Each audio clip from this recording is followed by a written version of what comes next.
Anecdote numéro 8. Les amis, ça se portera aujourd'hui et demain sur la même personne, un apprenti que j'ai eu à Gratentour il y a maintenant plus de 15 ans et du coup qui avait des réactions, inexplicables et inexpliquées.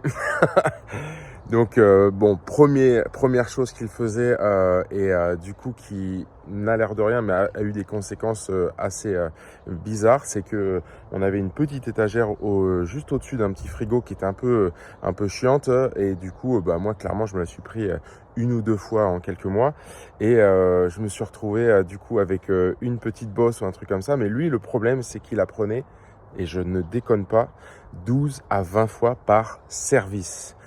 Je ne sais pas comment c'est possible et le problème c'est que c'est plus une bosse qu'il avait. Le mec il était Elephant Man. Donc à chaque fois qu'il arrivait dans le frigo, je le voyais arriver, il était là, pim, oh non, machin, pim, oh.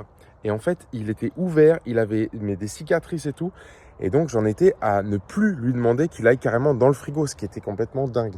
Donc ça c'est rien encore. Et surtout, au début en fait, comme il était en sortie de four à pizza, parce que je faisais des pizzas à l'époque en plus des burgers maison, et d'autres choses d'ailleurs, en fait, une des techniques pour pas se brûler sur le four à pizza, c'est que lorsque vous allez chercher en fait avec la pelle dans le four à pizza, il faut lever le coude. En fait, faut pas y aller comme ça, parce qu'on fait un peu par réflexe. Donc on se brûle l'intérieur du coude ou de l'avant-bras. En fait, il faut lever le coude pour arriver bien droit. Donc lui ne faisait pas ça, malgré tout ce que j'ai pu lui donner comme conseil. Et en fait, il arrivait à se brûler l'intérieur, chose que il est totalement possible de faire, aucun souci. Mais quand vous vous brûlez, qu'est-ce que vous faites? Vous sortez le bras. Lui, non.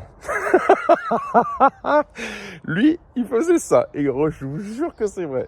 Il rentrait comme ça le bras et il faisait aïe, ouille, aïe, ouille, aïe, ouille, aïe, ouille, comme ça, machin, plusieurs fois d'affilée. C'est-à-dire qu'au lieu de sortir son bras du four, en fait, il restait dedans, il se brûlait en bas, en haut, en bas, en haut. Et il avait des brûlures sur le bras. Et comme je viens de vous le dire, en fait, il l'a fait à plusieurs reprises. Donc brûlure sur brûlure, c'est très compliqué. C'était vraiment un jeune, donc je pouvais plus m'en sortir. J'étais obligé de ne plus lui faire ci, ne plus lui faire ça.